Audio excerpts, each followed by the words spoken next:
Whatever form any devotee with faith wishes to worship, I make that faith of his steady. The meaning of a devotee in this verse is in continuation the meaning that was given in the last verse, i.e. a devotee with desires. This is a person who is performing bhakti devotion because of his desires. Whatever form, idol or body of the devta god any devotee with faith wishes to worship, the Supreme Soul makes that faith of the devotee towards that devta god steady. If you perform penances for the Supreme Soul in any form, then the Supreme Soul will make that faith of yours towards that form of the Supreme Soul steady. One thing is now clear in our minds, that the God and the form of which Shri Krishna is speaking is the Supreme Energy, capital S, capital E, Supreme Energy.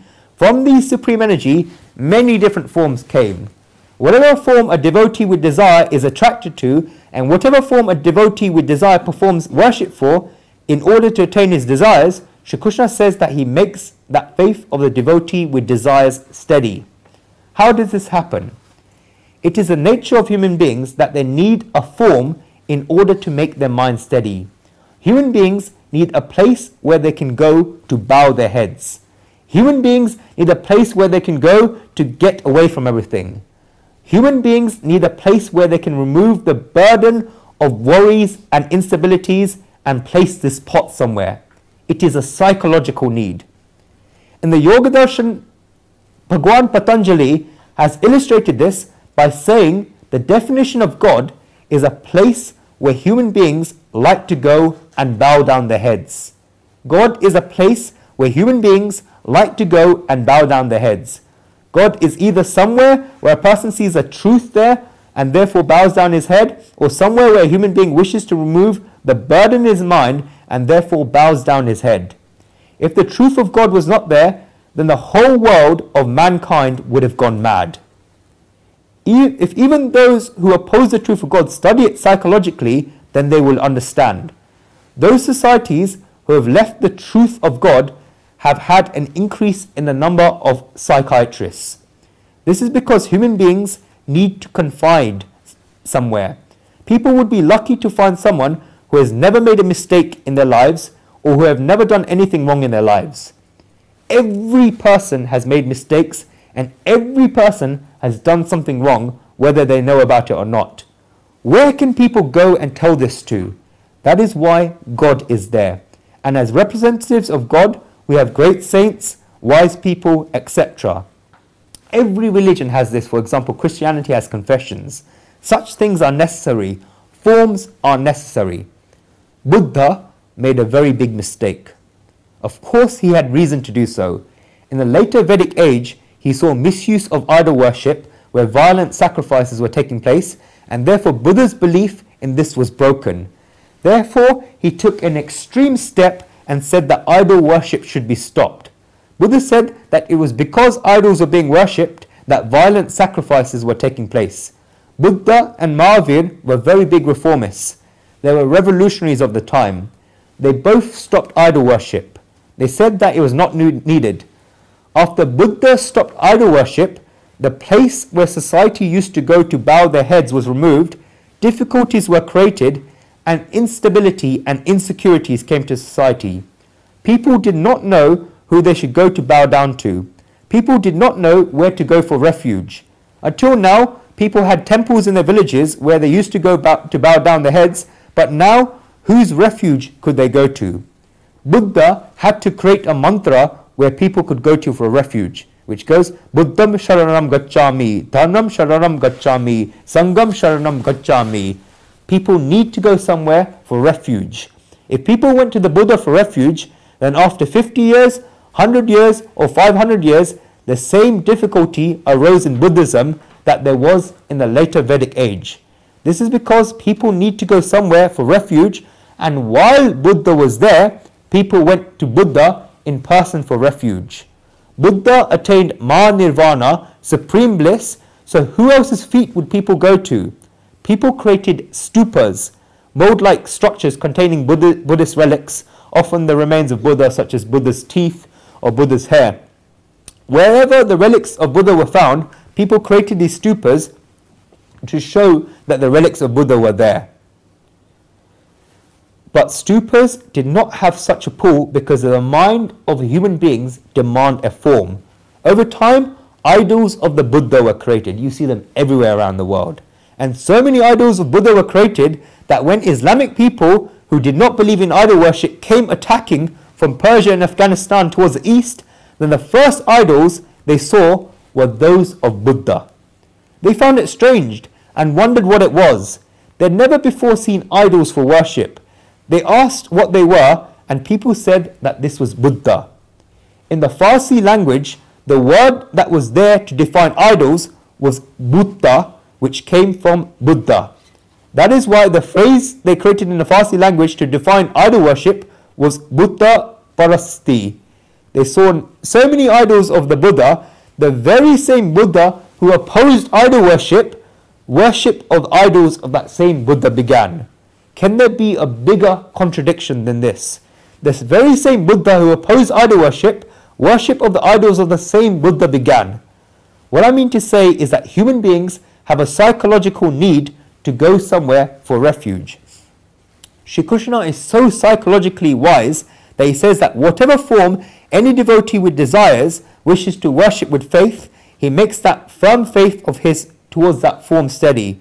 Shri Krishna maintains that faith of a devotee. Why is this?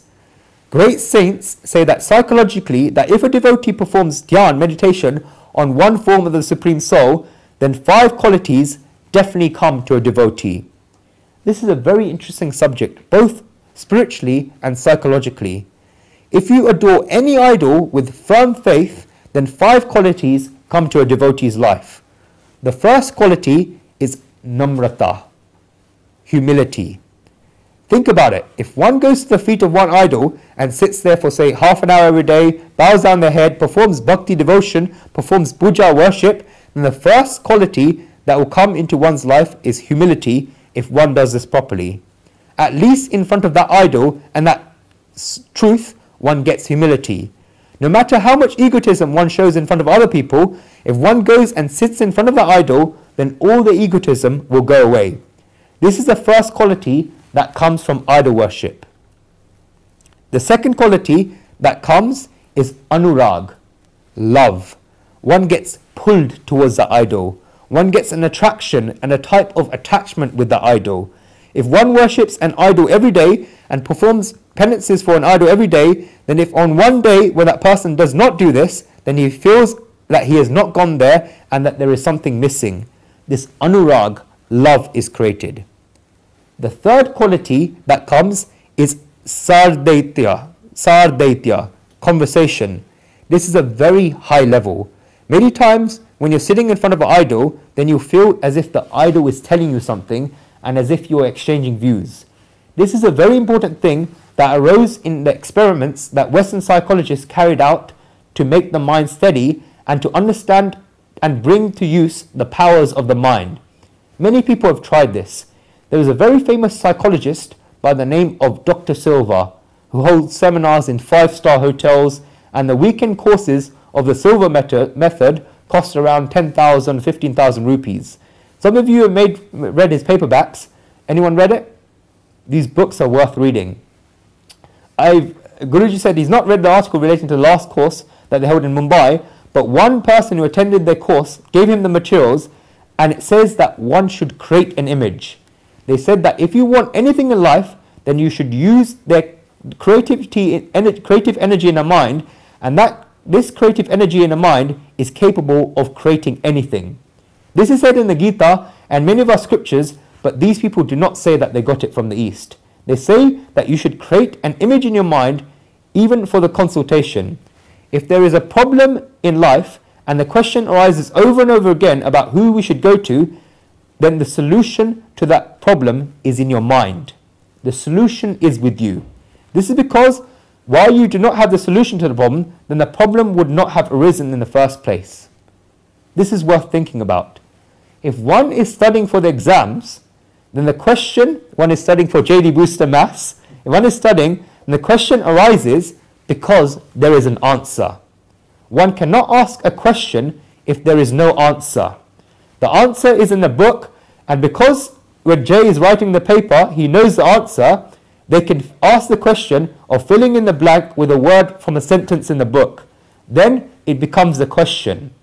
This word was there before, but the person asking the question has pulled out the word from the sentence. In the same way, the solution to the problems in life is there first, and that is why the problems arise. The solution just gets lost. This is the test. You cannot see the solution in front of you, and you have to find it. The reason why you have to search it is because it is there. It is only because it is there that you can search for it. If there was no solution, then you would not be able to search for it. There is no problem in the world which does not have a solution, and the solution to the problem is with you. What you have to do is to create an image in your mind of a person who our scriptures call a guru. For example, you can have an image of Shri Krishna. Krishnam Vande Jagat Gurum. Shri Krishna is the guru of the whole world. When Guruji was very young, he read this book, and if he tells you a personal thing, he's kept an image of Shri Krishna. Whenever any questions or problems arose in his mind, then he would ask this question to Shri Krishna. Questions and problems come into everyone's life.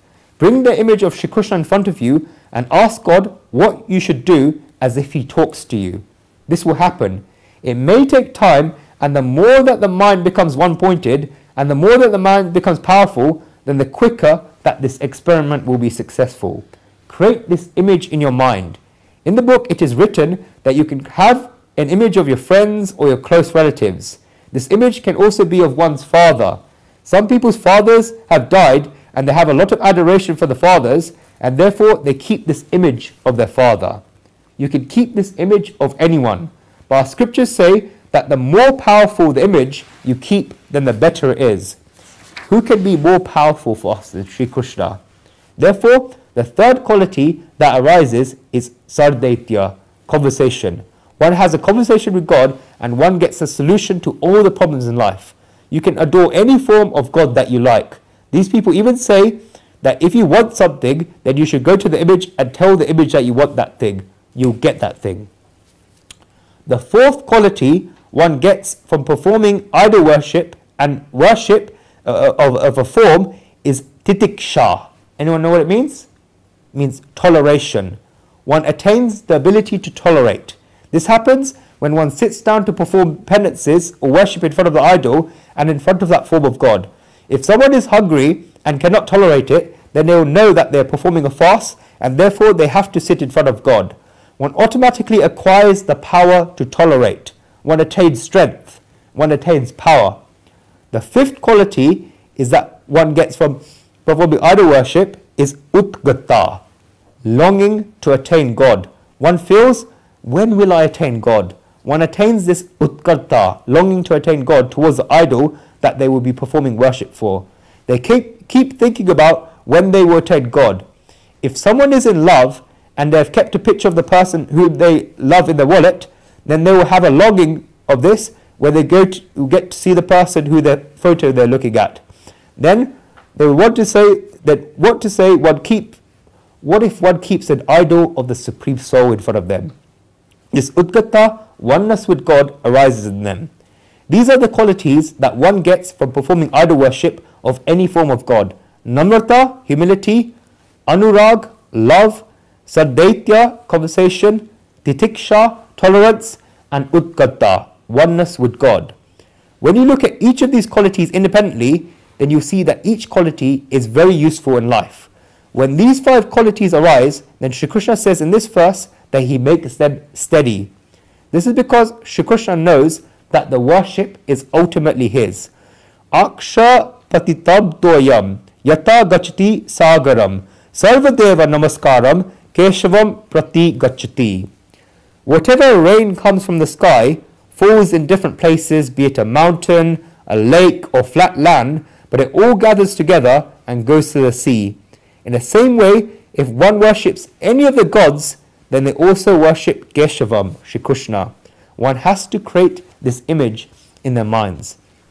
A person should create this image of a form of the Supreme Soul in their minds after closing their eyes and make efforts to bring this image in front of their eyes. One should perform a dialogue with the form of the Supreme Soul then the Supreme Soul will not just be someone who you give flowers, rice and red turmeric powder to. The Supreme Soul will be useful in your life. The name of the book by Dr. Silva I mentioned earlier is Silva's Method of Mind Control. Silva's Method of Mind Control. Silva is very famous, and Guruji read his books when he was beginning college. After he read it, he kept it in his mind. It's very useful, and our scriptures say the same thing. God says that he keeps this faith of ours steady, and the more that this faith becomes steady, then this person keeps advancing and developing himself. If a person decides that he wishes to get to the summit, then once one climbs the first step, then this climb gives him faith, so he can have the will to climb up even more. In the same way, Shri Krishna says that through whatever form of his a devotee comes to him, then he makes sure that these 5 qualities are strengthened in the devotee. In the end, one is going towards the Supreme Soul. Let's go to verse 22.